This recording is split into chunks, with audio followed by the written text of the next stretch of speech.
अस्सलाम वालेकुम dear students, welcome to Nadia online academy. आज जो है हम HRM 620 की असाइनमेंट नंबर 2 को डिस्कस करेंगे, जो कि आपकी प्रपोज़ल के हवाले से असाइनमेंट है। इसमें जी आपने करना क्या है, इसमें आपने कोई भी अपनी मर्ज़ी से भी आप टॉपिक सेलेक्ट कर सकते हैं और लिस्ट ऑफ टॉपिक में से भी आप अपनी मर्ज़ी का कोई भी टॉपिक सेलेक्ट करके इस पे प्रपोज़ल बनाएंगे। और इससे पहले इस प्रोजेक्ट के हवाले से मेन बातें हैं जो आपको पता होनी चाहिए। अच्छा जी, ये वीडियो जिन स्टूडेंट्स का HRM 619 सब्जेक्ट है या फिर HRM 620 है, ठीक है, या फिर वो MGT के स्टूडेंट हैं या फिर PAD 619 के स्टूडेंट्स हैं, ठीक है। तो ये वीडियो आपने एंड तक देखनी है अगर आप चाहते हैं कि जी हमें पता चले हमें प्रपोज़ल जो है वो किस तरह से बनाना है। सबसे पहले जी इसमें आपकी जो सबमिशन होती है वो है JCL की, ठीक है। JCL उसके बाद आपका जो प्रपोज़ल है, अगर आपका प्रपोज़ल एक्सेप्ट होता है देन जो है आपको वर्क अलाउ किया जाता है प्रोजेक्ट पे, ठीक है। प्रोजेक्ट अप्रूव होने के बाद आपको वर्क अलाउ किया जाता है PPTs पे, ठीक है। PPTs के बाद जो है आपका वाइवा कंडक्ट होता है। वाइवा जो है वो आपका ऑनलाइन ही कंडक्ट होता है, या वो गूगल मीट के थ्रू कंडक्ट कर देते हैं या फिर माइक्रोसॉफ्ट टीम ID के थ्रू, ठीक है। वो आपको मेल कर दी जाती है और ज़्यादातर जो वाइवा होता है वो फाइनल टर्म एग्ज़ाम के बाद होता है इसका वाइवा और फाइनल, ठीक है। अगर इन चारों पांचों में से अगर आप एक भी स्टेप में फेल हो जाते हैं तो इट्स मीन कि आपका प्रोजेक्ट जो है वो फेल है, ठीक है। और इसमें सबसे अहम मेन बात यह है कि बहुत ज़्यादा स्टूडेंट्स इसमें चैट GPT को यूज़ करेंगे। अगर आप चैट GPT को यूज़ करेंगे तो AI डिडक्शन होगी आपके वर्क में। AI आएगा, जब AI आएगा तो प्लेजरिज्म कंसीडर होगा और प्लेजरिज्म आएगा तो प्रोजेक्ट में बिल्कुल भी आपका जो प्लेजराइज्ड वर्क होता है वो रिजेक्ट कर दिया जाता है, ठीक है। अगर आप इस प्रोजेक्ट को पास करना चाहते हैं तो आपने इस पे सीरियस होके वर्क करना है। इसमें मैंने जो आपको 4 स्टेप बताए हैं, इन 4 स्टेप में से किसी भी स्टेप को आपने जो है वो स्किप नहीं करना, ठीक है। इसके अलावा जी अगर आप पेड प्रोजेक्ट हैंडलिंग चाह रहे हैं जिसमें आपका कंप्लीट जो है वो प्रोजेक्ट हैंडल किया जाता है, ठीक है, तो आप मुझे व्हाट्सएप पे कांटेक्ट कर सकते हैं और यहाँ पे मेरे चैनल पे आके आप रिव्यूज़ चेक कर सकते हैं।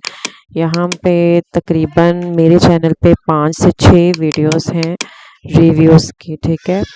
टाइम वेस्ट स्टूडेंट्स काइंडली जो है वो दूर रहें। और इसमें अगर आपका कोई क्वेश्चन है प्रोजेक्ट के हवाले से तो आप कमेंट करके पूछ सकते हैं। ओनली सीरियस स्टूडेंट्स जो है वो कांटेक्ट कर सकते हैं for project handling. Project handling में ये होगा कि आपने JCL जो है वो स्टूडेंट ने खुद प्रोवाइड करना होता है, बाकी जो आपका प्रपोजल है, प्रोजेक्ट वर्क है, PPTs और वाइवे की तैयारी आपको करवाई जाती है, ठीक है। तो अगर आप प्रपोजल में फेल होते हैं तो आपको जो है वो प्रोजेक्ट पे वर्किंग अलाउ नहीं की जाती। जब प्रोजेक्ट पे वर्किंग अलाउ नहीं की जाती तो आपका जो प्रोजेक्ट है वो कम्प्लीटली जो है वो फेल हो जाता है और आपको एक्स्ट्रा सेमेस्टर लगाना पड़ता है, ठीक है। हम जो है अपनी असाइनमेंट की तरफ जाते हैं। असाइनमेंट जो है वो आपने किस तरह से करना है। अच्छा जी, प्रपोजल के बनाने के लिए आपने क्या करना है, जो फॉर्मेट आपको गिवन है उस फॉर्मेट को आपने फॉलो करना है, ठीक है। जिस तरह से फॉर्मेट आपको गिवन है उसमें आप अपनी मर्जी बिल्कुल नहीं कर सकते। जो फॉर्मेट VU का है उसी के अकॉर्डिंगली आप अपना प्रपोजल बनाएंगे, ठीक है। अब इसमें जो है आपने write a proposal for project according to the format available in download section. इस फॉर्मेट को भी हम डिस्कस करेंगे। उसके बाद असाइनमेंट नंबर 2 जो है, जो प्रपोजल फॉर प्रोजेक्ट है, is compulsory which shall be evaluated to determine the validity of the proposal. तो आपका प्रपोज़ल जो है वो तभी एक्सेप्ट होता है जब उसमें एआई ना हो, चैट जीपीटी का यूज़ ना हुआ हो, प्लेजरिज्म ना हो, और सबसे मेन बात आपका वर्क जो है वो फॉर्मेट के अकॉर्डिंगली हो। ठीक है, और इसमें आपने प्रपोज़ल में क्वेश्चनर भी अटैच करने होते हैं। इसके साथ ही जो भी आप अपना टॉपिक लेंगे उसके साथ आपने अपना क्वेश्चनर भी अटैच करना है। ठीक है, और इसके अलावा जी इसमें सिर्फ आपने टॉपिक जो है वो सबमिट नहीं करवाना, बल्कि इसमें आपने अपना जो है टॉपिक सिलेक्शन के बाद इस फॉर्मेट के अकॉर्डिंगली प्रपोज़ल भी बनाना है। अच्छा जी, नेक्स्ट जो है अम, आपका ये फॉर्मेट है। फॉर्मेट में जी क्या है, सबसे पहले आपका टाइटल पेज आएगा। टाइटल पेज में आपका आपने अपना टॉपिक मेंशन करना है, स्टूडेंट के आईडी और नेम, जो आपका यूनिवर्सिटी का नेम है, यूनिवर्सिटी लोगो, उसके बाद date of submission. Table of content आप इसमें बनाएंगे। ठीक है, जिसमें आपका chapter number 1 introduction main heading आ जाएगी। इसी तरह से जो इसकी सब हेडिंग्स हैं वो इसमें आएंगी।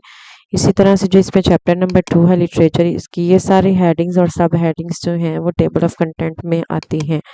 ठीक है, अब इसके बाद जो है आप अपना जो है वो चैप्टर नंबर 1 इंट्रोडक्शन से स्टार्ट करेंगे। अब जो लिस्ट ऑफ टॉपिक्स हैं ये इसमें काफ़ी ज़्यादा स्टूडेंट्स जो हैं वो कंफ्यूज होंगे, जी हम यही टॉपिक ले सकते हैं। ठीक है, यहाँ पे यही टॉपिक भी ले सकते हैं। अगर आप यही टॉपिक लें तो ज़्यादा बेहतर है। अगर आपने कोई इसमें टॉपिक में थोड़ी बहुत चेंजेस करनी है, एज लाइक कोई वेरिएबल ऐड करना है तो आप कर सकते हैं, लेकिन आपका टॉपिक जो है वो वैलिड और यूनिक होना चाहिए। इसी तरह से ये एक और लिस्ट है, आप इसमें से भी जो है वो आप अपनी स्पेशलाइजेशन एरिया के अकॉर्डिंगली टॉपिक जो है वो ले सकते हैं। ठीक है, ज़रूरी नहीं है कि आपने यही टॉपिक लेने, ये एक्स्ट्रा टॉपिक्स जो हैं वो आपके साथ शेयर किए जा रहे हैं, लेकिन मेक श्योर कि आपका जो टॉपिक आपने जो सिलेक्ट करना है वो आपका स्पेशलाइजेशन एरिया से रेलिवेंट हो। ठीक है, स्पेशलाइजेशन एरिया से रेलिवेंट ही आप अपना टॉपिक सिलेक्ट करेंगे। ठीक है, तो कोई भी टॉपिक आप अपनी मर्जी का लेके और उसमें थोड़ी बहुत आप चेंजेस कर सकते हैं। और इसके बाद जी आपने अपना प्रपोज़ल पे वर्क करना है। प्रपोज़ल पे वर्क करने के लिए सबसे पहले जी आपने जो भी टॉपिक सेलेक्ट किया है, एज लाइक कि मैंने अगर ये वाला टॉपिक सेलेक्ट किया है, effect of job design on the employee satisfaction, तो मैं क्या करूँगी, इंट्रोडक्शन में मैं जो है वो वेरिएबल्स को एक्सप्लेन करूँगी, और जो मैंने उसका अपना टॉपिक लिया है वो मैं बताऊँगी कि ये किस बारे में है, उसका कॉन्टेक्स्ट जो है वो ऐड करूँगी। इसी तरह से जो हमारी हेडिंग नंबर 2 आएगी, सब हेडिंग, उसमें हम रैशनल ऐड करेंगे, रैशनल ऑफ द प्रोजेक्ट के हमने ये टॉपिक क्यों लिया, हम इसको जस्टिफाई करेंगे। ठीक है, तो रैशनल जो है वो बेसिकली जस्टिफिकेशन होती है। ठीक है, और उसके बाद आपने problem statement and research question बनाने हैं। प्रॉब्लम स्टेटमेंट आप कोई 3 से 4 लाइनों में डिस्क्राइब कर सकते हैं, और इसमें बताएंगे आपके प्रॉब्लम, और उसके बाद रिसर्च क्वेश्चन को या आपसे 2 से 3 जो है वो रिसर्च क्वेश्चन बना सकते हैं। ऑब्जेक्टिव्स जो हैं आपने इस तरह से बनाने हैं कि आपके ऑब्जेक्टिव जो हैं वो प्रोजेक्ट के पर्पस को स्टेट कर रहे हों और अचीवेबल हों। ठीक है, तो ये ऑब्जेक्टिव्स जो हैं आप 2 से 3 बना सकते हैं। जब आप ऑब्जेक्टिव डिज़ाइन करेंगे तो आपने इस चीज़ को मेक श्योर करना है कि जो आपके ऑब्जेक्टिव्स हैं उसी से अलाइन जो हैं वो रिसर्च क्वेश्चंस हों। ठीक है, अच्छा जी, उसके बाद हमारा सिग्निफिकेंस आ जाता है हेडिंग नंबर सब हेडिंग 5 चैप्टर नंबर 1 की। तो सिग्निफिकेंस में हम ये करेंगे कि हम बेसिकली हम उसकी अहमियत बता रहे होते हैं कि ये जो रेलिवेंट स्टडी है उसके क्या आउटकम्स हो सकते हैं, इसके जो रिजल्ट्स हैं वो किस तरह से कंट्रीब्यूट कर सकते हैं for the solution to resolve the problem, और किस तरह से हम उसको इम्प्रूव कर सकते हैं, और किस तरह से हम उसके रिजल्ट्स को इम्प्लीमेंट कर सकते हैं, जो भी हमारा